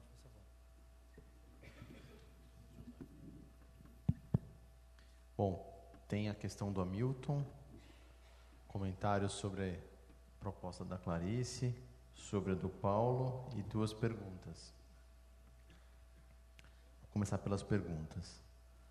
A Bruna César, ela comenta que a cota é uma iniciativa louvável e de extrema importância para a cidade, no entanto, algumas lacunas e oportunidades perdidas. Não lida de forma abrangente com crise de água, energia e cobertura vegetal. De fato, a cota, ela não é o caminho para resolver crise de água, porque é o momento de fazer a infraestrutura edificada que vai dar uma resposta para a questão ambiental como um todo. Eu não comentei, mas existe uma previsão na proposta de ter o reservatório para o reuso de água. Ele ficou obrigatório. Eu não comentei aqui, mas ele deve, inclusive, estar separado do reservatório de recarga. Obrigado. Isso já está previsto na proposta. Quanto à questão da energia, nós tivemos também uma preocupação que veio até da pessoal da Comgás de exigir, em alguns casos, soluções de cogeração de energia. E nós, quando olhamos para a opção que foi sempre buscar uma política pública que ela olha não para a definição de soluções fixas na lei, mas que a gente olhe para as certificações, porque é onde você vai ter um dinamismo e um desenvolvimento tecnológico ao longo da vigência da lei de 16 anos. Então, ao invés de escolher as soluções, a gente escolheu as instituições ou os meios pelos quais se mensuram esta qualidade das soluções tecnológicas. Então, acho que foi um pouco essa opção que a gente fez em termos de política pública. Outra pergunta pela Miriam. como a Prefeitura pretende capacitar o seu corpo técnico para que a aprovação dos projetos e a fiscalização de execução sejam eficazes. Nós temos uma linha, no caso da fiscalização. Eu acho que fiscalização não pode ser seletiva. A gente não pode fiscalizar a cota e não fiscalizar o ruído que existe e não fiscalizar outras coisas. Então, o desafio da fiscalização, ele é bastante abrangente, mas eu acho que a gente tem que explorar mais soluções da transparência ativa. Quando a Prefeitura, ela deve colocar no site da Prefeitura, no site da Secretaria de Licenciamento, no site da ICMDU, a informação dos empreendimentos que tiveram incentivo, que é aí que eu acho que a sociedade, os conselhos, o CADES, órgãos como o CBCS, instituições como as BE, etc., façam esse controle, estabeleçam ferramentas para que a gente consiga medir e incentivar o bom gestor da solução e a boa manutenção da solução sustentável. E nós teremos que fazer uma capacitação da Prefeitura como um todo sobre todos os dispositivos novos dessa lei. Existe uma perspectiva de, no dia seguinte, a gente já ter uma capacitação muito incisiva de todo mundo que trabalha com licenciamento para dar conta das novidades. Eu acho que você tem toda a razão nessa preocupação para que isso não implique em morosidade na aplicação da lei. Então, passei aqui pelas duas. A questão que o Hamilton levantou, de fato, a gente tem que se debruçar para ver como que essa solução de desconto, de incentivo econômico, Hamilton, é como um vaso comunicante. Na hora que você trabalha com um incentivo de natureza de desconto na contrapartida financeira da outorga onerosa, você faz uma renúncia na arrecadação de recursos oriundos da outorga onerosa. O que é o fundamento da outorga onerosa? É uma contrapartida financeira obtida justamente pelo efeito que a regulação do uso do solo gera na valorização da terra. E esse recurso não deve vir para a Prefeitura. É um recurso que deve ser revertido em melhorias urbanas. Então, a grande questão que está colocada é qual é a régua dessa renúncia de contrapartidas financeiras que elas estejam completamente atendidas naquelas soluções ambientais. A gente tem que construir esse entendimento, porque a partir do momento que a gente pesar muitos incentivos de natureza ambiental, naturalmente isso vai ter impacto em outras questões que a contrapartida financeira estaria contribuindo diretamente, por exemplo, à mobilidade urbana. Sobre a proposta que o Paulo mostrou, eu acho que é esse exercício mesmo que a gente tem que fazer. Eu queria cumprimentar a iniciativa das BEA e do CBCS de fazer esse estudo. Ele testa as métricas, testa os conceitos. Acho que a gente tem que se debruçar e ver. Eu estava vendo a sua apresentação e vi o seguinte: puxa, me parece que talvez quando a gente trabalhar com edificações muito grandes, o edifício ter vários pavimentos, talvez migre para a solução da certificação. Talvez quando a gente trabalhar com outras edificações, por exemplo, uma grande loja de departamentos, supermercado, talvez ali a gente trabalharia com uma exploração maior da pontuação majorada da cota ambiental. Então também nós temos que cotejar aquela preocupação que você trouxe com outras questões que estão sendo colocadas no plano diretor, como a fruição, etc., e como que a solução de cota ambiental ela está interferindo nessas outras. Então, acho que esse exercício é importante. Estamos abertos aí, junto com a relatoria, para aprimorar o que está colocado. E, por fim, em relação à apresentação feita pela Clarice, alguns pontos. O primeiro, eu tenho uma preocupação de você incentivar a recuperação de solo contaminado, porque aquele solo foi contaminado em determinado momento e tem uma responsabilização sobre aquela contaminação, né? A política pública que incentiva a recuperação do solo contaminado vai tirar o ônus da geração daquela contaminação do responsável. Então, isso é uma coisa complicada.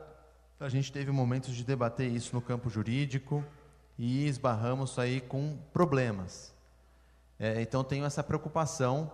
Eu entendo, né? Olha, então aquela área não vai ser recuperada, vai ficar lá para sempre, né? Mas a hora que a gente coloca um mecanismo de incentivo, você começa a tirar o peso da pessoa que devia cumprir com aquela responsabilidade. Então, isso tem que ser examinado com muito cuidado. Eu tenho bastante preocupação com relação a isso. Acho que é por isso que a gente ainda não consolidou isso no PL 272. Quanto aos incentivos que foram trazidos, o sistema S, né? O fator S, né? Sistema S, ó. Fator S, acho que a gente tem que se debruçar. De fato, foi um tempo muito curto. Estava aqui começando a ver a fórmula, já passou o slide, não deu tempo de compreender. E acho que a gente tem que se debruçar sobre a proposta. Pode ser uma boa iniciativa.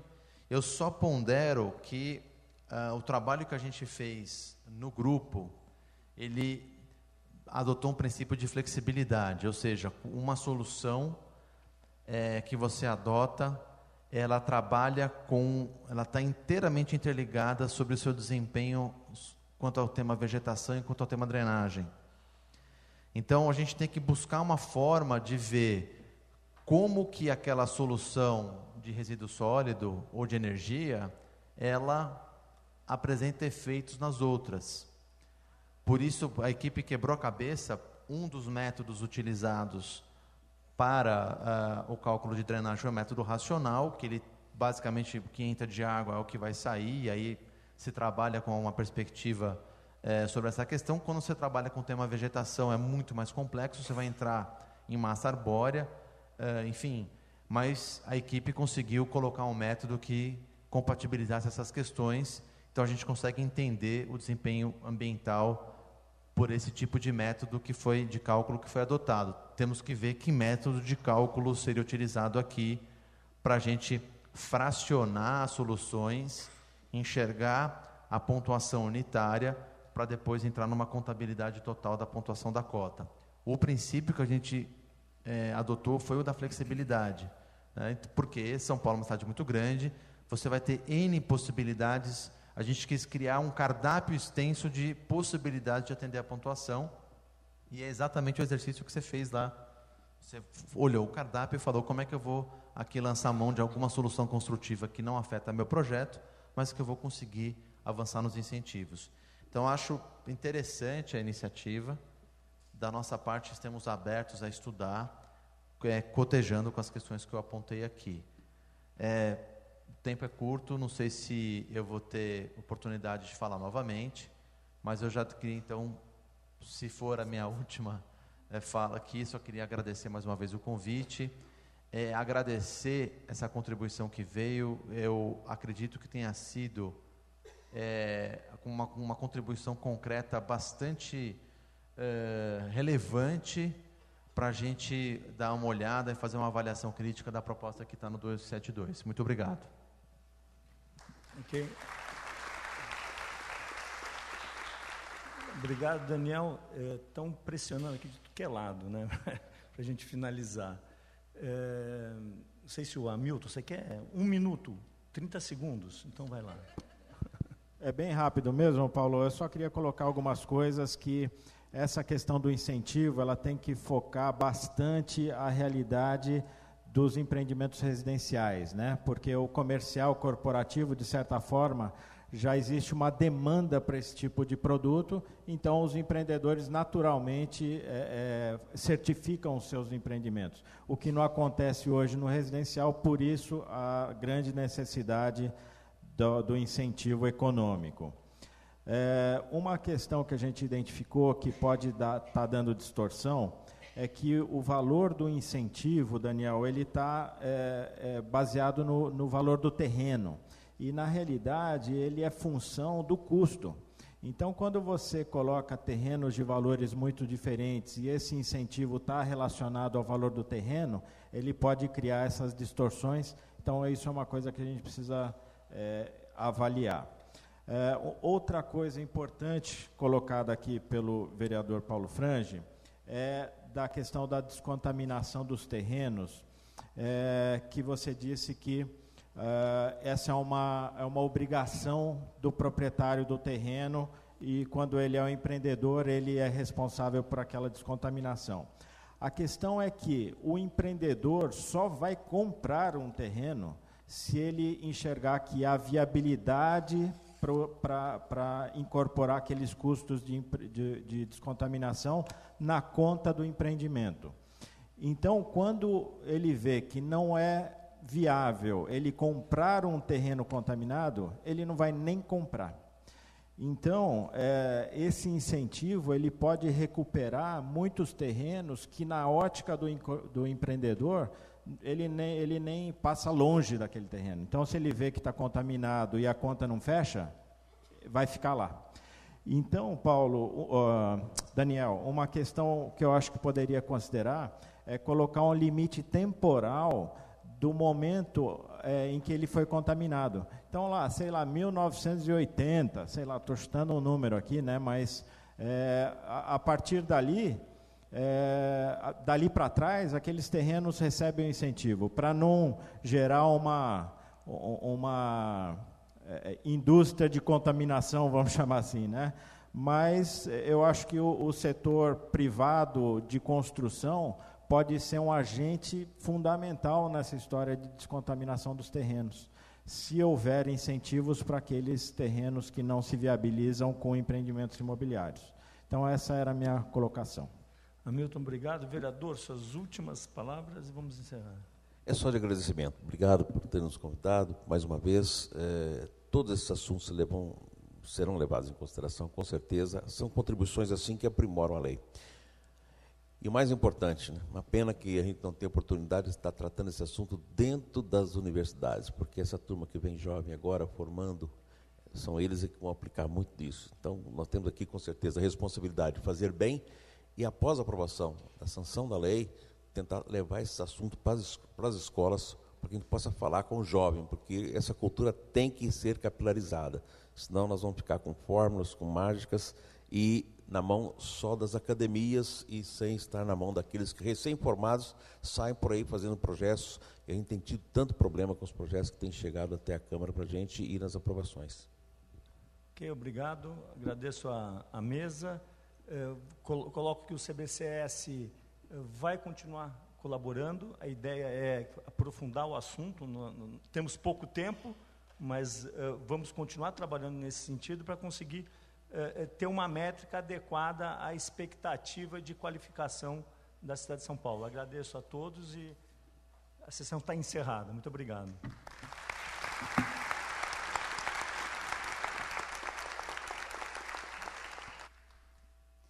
Bom, então, encerrando rapidamente esse painel, eu gostaria só de fazer um contraponto entre a fala do professor Goldenberg e a questão da contaminação, com relação à questão do passivo ambiental existente no município de São Paulo, que muito foi gerado pela ação de obras de infraestrutura urbana. Então, nesse aspecto, talvez fosse bastante interessante imaginar no comportamento das obras de infraestrutura pública, como transmitir e transportar esse conceito também para os editais de licitação, as contratações de obra, como exigências básicas na execução de serviços e obras públicas.